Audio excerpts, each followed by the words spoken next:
थांनाय सानखालि हानि जेंनाखौ लानानै मोननै हानजानि गेजेराव बुलायनाय दाङाबाजि जाथाय सोमजिनाय जायगायाव फैनानै खौरां लाफैदों आसामनि मन्थ्रि जयन्त मल्ल बरुवाया।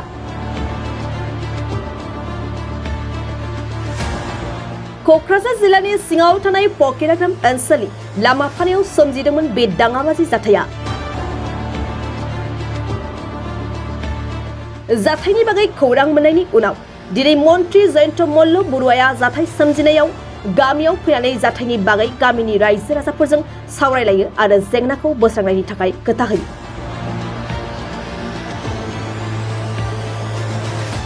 मिन्थिनाय बादिब्ला थांनाय 15 बोसोरसो सिगांनिफ्रायनो सापरग्रामनि निखिल घोषआ पकिराग्राम लामाफारायाव थानाय गावनि 7 बिघा हाखौ लामाफारा गामिनिनो पबित्र बर्मननो आदि मावनानै जानो थाखाय मोनसे एग्रिमेन्ट खालामना गथायना होदोंमोन।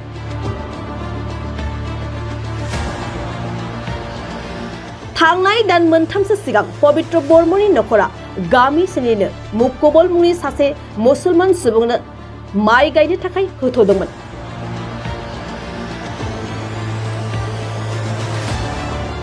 नाथाय माइ गायनाय समावनो मुक्कबला हानि गुबै बिगोमा निखिल घोषजों रायलायनानै बायना लायो।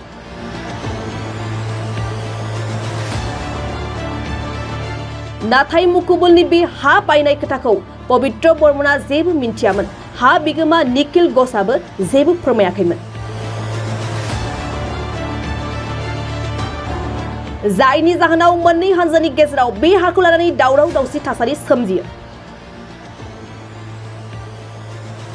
आज যোৱাকালি যিটো ঘটনা ঘটিলে আৰু ইয়াৰ খবৰ পোৱাৰ পিছতে মুখ্যমন্ত্ৰী ডাঙৰীয়াৰ নিৰ্দেশ মৰ্মে মই ইয়ালৈ আহিছোঁ আৰু ইয়াত আহি যিটো পৰিৱেশ দেখা গৈছে যে এই পৰিৱেশত আমাৰ খিলঞ্জীয়া মানুহ ভূমিপুত্ৰ কোচ ৰাজবংশীসকলো যেন আজি ইয়াত সুৰক্ষিত নহয় সেইটো অনুভৱ কৰা হৈছে। আৰু এটা কথা স্পষ্ট ভাষাৰে কৈ দিওঁ যে ইয়াত আমাৰ খিলঞ্জীয়া ভূমিপুত্ৰ সদায় সুৰক্ষিত হৈ থাকিব। ইয়াত কোনোবাই যদি আঙুলি দাঙি কথা ক'ব খোজে তাৰ ওপৰত আইনগতভাৱে যিমান কঠোৰ ব্যৱস্থা ল'ব লাগে লোৱা হ'ব।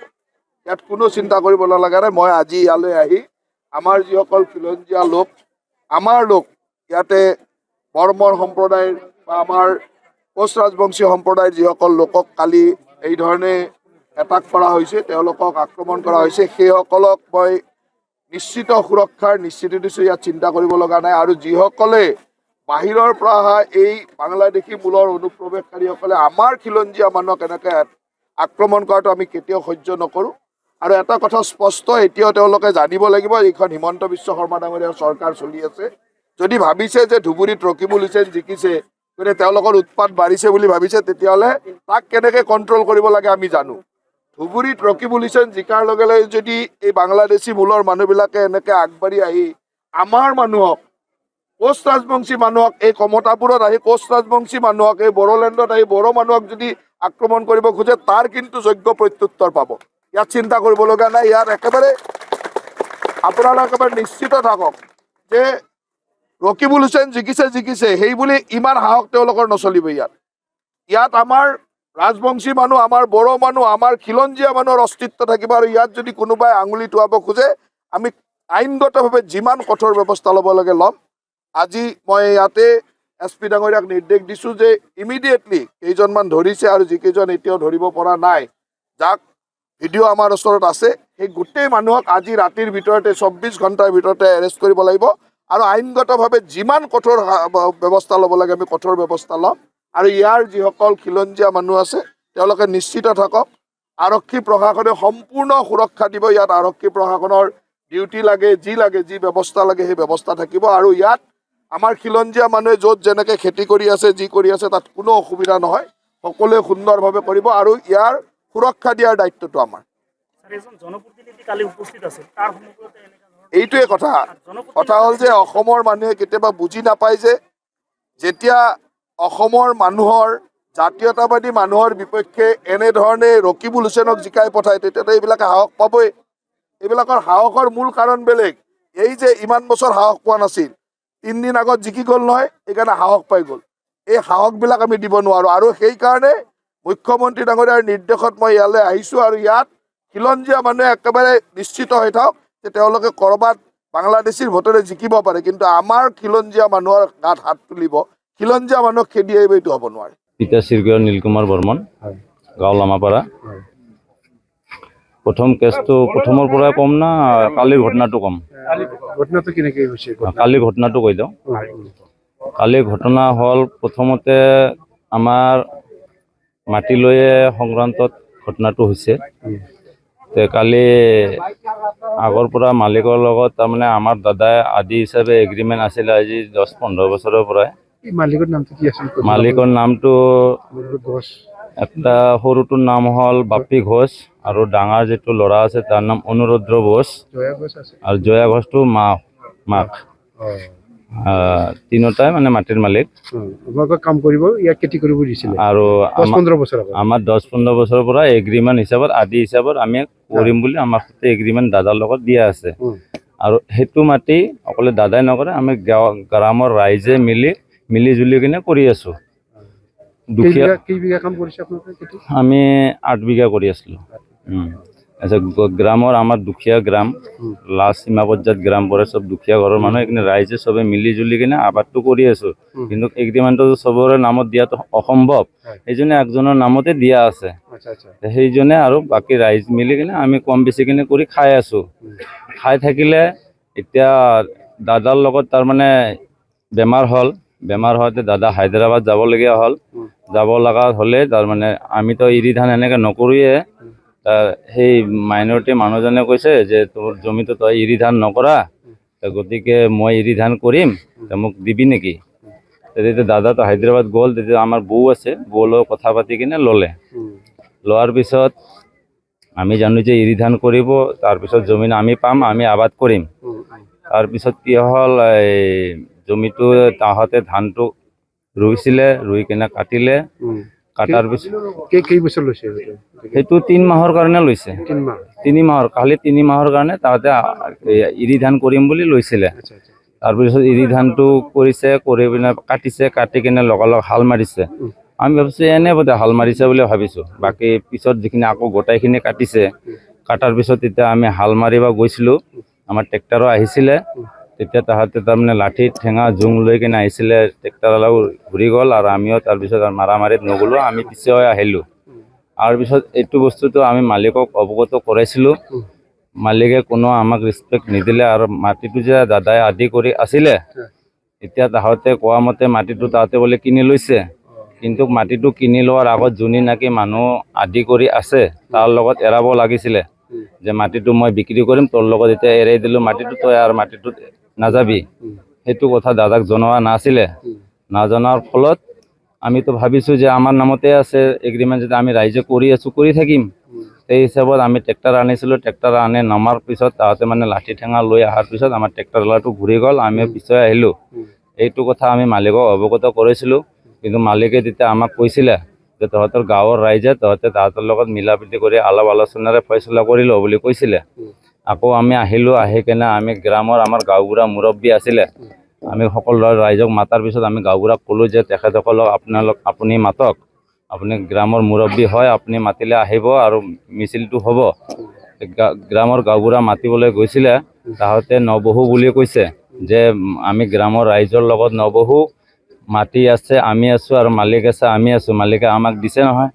তেতিয়া আমি তেখেতক কৈছিলোঁ, বোলে মাটিটো দিছে নিদিছে সেইটো আমি এতিয়া প্ৰমাণ পোৱা নাই, আপোনালোকে যদি প্ৰমাণ পত্ৰ দেখাব পাৰে তেতিয়া আমি ভাবিম যে আপোনালোকক দিয়া বুলি। তেখেতসকলে আমাক আজিকালি প্ৰমাণ পত্ৰ দেখুওৱা নাই। নেদেখাৰ পিছত এইটো বস্তু আমি অলপ EM ছাৰক অৱগত কৰালোঁ, আমাৰ 7 নম্বৰ সমষ্টিৰ অৰূপ কুমাৰ দেৱক আমি বস্তুটো অৱগত কৰালোঁ। অৱগত কৰাৰ পিছত ছাৰে কালি আহিছিলে, বস্তুটো মিছিল কৰি দিম বুলি আহিছিলে। অহাৰ পিছত ছাৰে যেতিয়া এতিয়া বহিছিলে মিছিল হ'ব বুলি, তেতিয়া তাৰমানে আমি ৰাইজে ভাবিছিলোঁ কি যে এতিয়া আমি টেকেনাটো ভালকৈ দি দিওঁ, আৰু টেকেনাটো দিলে তাহোন হয়তো আহিব, ছাৰো আছে, এটা মিছিল হ'ব, ছাৰে সেইটো আশা কৰি আহিছিলে। কিন্তু তাহাঁতে কি কৰিছে, তাহাঁতে প্ৰি প্লেন কৰি যে আছিলে সেইটো আমি অৱগত নহয়, ছাৰো অৱগত নহয়। আৰু আমাৰ মানুহখিনি যোৱাৰ পিছতে তাহাঁতে নিজৰতো গণা গোষ্ঠীৰ ভাই ককাই যিমান আছিলে আৰু বাহিৰৰ ক'ৰ গ্ৰামৰ পৰা হায়াৰ কৰি মানুহ আনিছিলে, গুণ্ডা বাহিনী একদম লাঠি জোং দাও ৰড কুঠাৰ মানে যোনে যি পাইছে সেই দিয়ে আক্ৰমণ কৰিছে। তাৰপিছত আমাৰ ইএম পিয়ে গৈছিলে আমাক ৰক্ষা দিবৰ কাৰণে, কিন্তু ইএম ছাৰৰ পিয়ে যোৱাৰ পিছতো তাৰমানে আমাক ৰক্ষণাবেক্ষণ দিব পৰা নাই, আৰু ইএম ছাৰৰ পিএছকো তাৰমানে কি ধাক্কামুক্কি কৰিছে, আৰু ইএম ছাৰকো তাৰমানে দুৰ্ব্যৱহাৰ কৰিছে। দুৰ্ব্যৱহাৰ কৰাৰ পিছত আমাৰ তাৰমানে কিবাকে তাৰপিছত আৰক্ষী প্ৰশাসন আহিছে, চিতলা বজাৰৰ আহিছে আৰু কিবাকে তাৰমানে আমাৰ যিখিনি ৰাইজ আছিলে কিবাকে প্ৰাণ ৰক্ষা পৰিছে। এতিয়াও সংযোগজনক অৱস্থাত মেডিকেলৰ মৃত্যুৰ সৈতে যুঁজি আছে কোকৰাঝাৰ মেডিকেলত 9জন। সেইখিনি পেচেণ্টকেইটা আমি লৈ যোৱা দৌৰাদৌৰি কৰাত ইএম ছাৰে নিজে তাতে উপস্থিত আছিল। আৰু আজি চাওক, আজি জনপ্ৰতিনিধিৰ সুৰক্ষা নাই, আৰক্ষী বাহিনীৰ সুৰক্ষা নাই, আমাৰ সাধাৰণ ৰাইজৰ কোনে সুৰক্ষা দিব? আমি ক'ত যাম, কাৰ ওচৰত যাম? আমি এনেকা হৈ গৈছোঁ, তাৰমানে আমি এই দেশত বসবাস কৰিব নোৱাৰোঁ। আমাৰ তাৰমানে এনেকুৱা হৈছে, নিজৰ দেশত নিজৰ মাতৃভূমিত নিজৰ সুৰক্ষা নহয়, আমাৰ জনপ্ৰতিনিধি সুৰক্ষা নহয়, আমাৰ আৰক্ষী বাহিনী সুৰক্ষা নহয়, আমাক কোনে সুৰক্ষা দিব? গতিকে আমি বহুত হতাশত ভুগি আছো। আমাৰ দৰে তাৰমানে কি হতাশত ভোগা মানুহ যে আমাক কোনে সুৰক্ষা দিব? সেইকাৰণে মই সকলো দল সংগঠন যিমান আছে, যিমান চৰকাৰ প্ৰশাসন লোক আছে, চবকে মই অনুৰোধ জনাইছো যাতে এইটো উচিত বিচাৰ কৰে। আৰু মোৰ ভাষা নাই ক'ব লাগে, তাৰমানে মই এনেকা পৰিস্থিতিত আছো, মই কি কম কি নকম মই নিজে নাজানো। আজি চালিৰ ঘটনাত মই নিজে মৰ্মাহত হৈ গৈছো।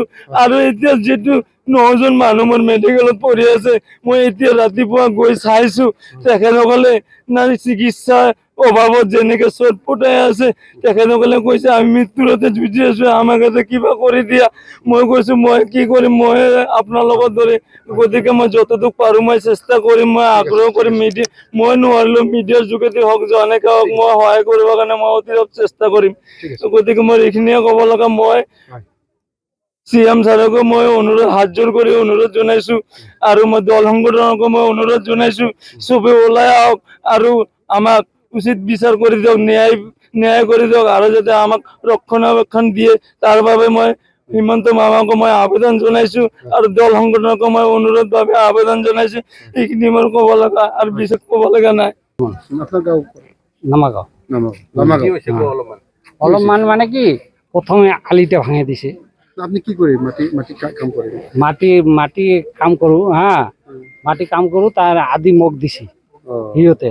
লেখা পঢ়িও আছে মোৰ তাতে, লেখা পঢ়ি আছে মোৰ তাতে। আদি দেওয়াৰ পিছত কেই বছৰ দিছে আপনাৰ কাম কৰিবলৈ? কাম যখন লাগিব সি তখন লৈ ল'ব। তা মোৰ লগত কৈছে, তানে যখন 50,000 টাকা বিঘা, 1 বিঘা বেচাইছে, তারপরে মোর লগতে আছে জমিটা। আজি কত বছর থেকে, 10-12 বছর থেকে আছে আর কি মোর লগতে। আপনি নিজে খেতি করে থাকেন? নিজে আর কি, মোর ভাইটিক দিয়ে করাও আর কি। আচ্ছা আচ্ছা আচ্ছা, ঠিক আছে। তারপরে সিহঁতে কল কি চাইনা বড় করিম, মুই দেওয়া নাই, মুই হায়দ্রাবাদ গেছো ডাক্তার দেখে। ঠিক আছে, মোর প্রবলেম আসলো, হায়দ্রাবাদ গেছো। তারপরে ইহঁতে মই কলে লাঠি ঠেঙা লৈ যায়, লাঠি ঠেঙা লৈ যায়। ওই দিনও মোক মারিবার গেছে। সি মোক মালিকক মই লৈ আহিছে, মালিকক লৈ আহি দেখালো, বলে এই যে আলিটো ভাঙিছে। মোক দেখার মোক দিছে, যখন জিম্বা দিছে, তার দেখার তো আইন আছে নহয়, ইহঁতকও তো দেখার আইন আছে। পরে দেখালো, দেখার পরে ইহঁতে কি করে লাঠি ঠেঙা সবগুলো লৈ গেছে। ওই দিন মোক খেদে দিল, খেদে দেওয়ার পরে মালিক দিলে এই ইহঁতে এই যে কি চোরমুখগুলোর বেটা টেটা সব দিছে। এই চোরমুখ নরসাদ ফরসাদ এগুলা আছে, আপনাকে দিছে? খেদিছে। তারে মুই তো অত না, দিলে আপনার এটা মাটি আমি কিনেছি? ওই মাটি বলে কিনিছে সিহঁতে। এটা কেনে কিলা আপনাকে দিছে? আর মালিকে মোক কবা লাগিব না, বলে না বেচাইছে বলে না কোয়া নাই। আর মালিকও কয় নাই বলে তুই ছাড়ি দে।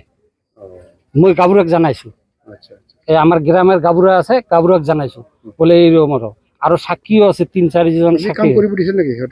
সিহঁতো কাম মই কৰি দিওঁ। মই হায়দ্ৰাবাদ মই গেছো, এই মোৰ 30 ছোৱালী দিছে, এই যে 30 ছোৱালী জনে দিছে। ঠিক আছে, মাটি বেলেগৰ কাম কৰিব দিছে আপনি? মোৰ ভাইটিক দিছো, ভাইটিৰ পৰাও সিহঁতে লৈছে। তানে তানে ভাইটি কৈছে কয় মিচিং থিচিং মোৰ আছে আচ্ছা আচ্ছা তোক চাইনা বড় গাড়িয়া হা তো পিছত দিবি মোক ভাগ ঠিক আছে ওই অর্ধেক করেছে মোর ভাইটি অর্ধেক করেছে ঘটনাতে কি কাজিয়াতে কি হল কাজিয়াটা ওই এইটা তার মালিক ফির মোক কৈছে বড় ভাইটা বলে ওই যে অমুদ্র বসু হ্যাঁ কৈছে কয় তুই 2 লাখ টাকা করে দিস আগত তো 50,000 টাকা বিক্রি হয়েছে হ্যাঁ এইবার 2 লাখ টাকা করে দিস ও ঠিক আছে হব আরো কয়জন মানুষ দিয়ে বসি আলাপ হয়েছে আলাপ হওয়ার পরে তুমি বলে 3,10,000 করে বায়না দিয়ে আছে যারা কাম করেছে ওরা হ্যাঁ তাহলে এক মাস হতে কি জমি বিক্রি হয় নাকি এই হলো প্রবলেম তারপর মুই যখন যাই জমিটাতে লাঠি ঠেঙা নিয়ে আসে এতে 7 বিঘা 4 লেসাক কয় কাটা আছে কিন্তু আলি ঠেলি ঠেলি না হলো 4 হাত আগিয়ে যায় আছে মুই যখন আলি ঠেলে যখন কম তখন লাঠি ঠেঙা লই যায় 50,000 কেই বিঘা মাটি লৈছিলে আপুনি আমি লই নাই এই ইহতে লইছে ওই যে যে সামনে বাড়িটো আছে না ইহতে 1 বিঘা লইছে 50,000 টাকা দিয়ে ওই তখন পরা মোটটাই আছে জমিটা তারপর তখন 50,000 আছিল 10 বছর আগত তারপরে তো কম হবো না বেশি তো হবো না কমর পরা তো বেশি হবো না ওই তখন 2 লাখ টাকা বন্দোবস্ত হয়েছে বন্দোবস্ত হওয়ার পর সব এই যে উমাতে বায়না দেওয়ার পর এই কেসাল লাগিয়ে গেল সকালে কি কি ঘটনা খালি মই জ্বৰ আছিল তো মোৰ শুই দিছো মোৰ শরীর ভাল নহয় না মই আহাই নাই মই পিছত কোন আইছিল মোৰ এই যে ওটাই জানে আপনি ছিল না আমি ছিলাম আমি বাইরে ছিলাম আমি তো ছোৱালী মানুষ আমি তো সামনে যাইতে পারি না না লাঠি ঠেঙা ওগর আছে আমি তো যাইতে পারি না মানে আমি পিছনে ছিলাম মানে ভাইটা সামনেই ছিল ভাইতে ভালো করে কোয়ার পাবে মানে ভাইটার সাথে আলোচনা করা ঠিক আছে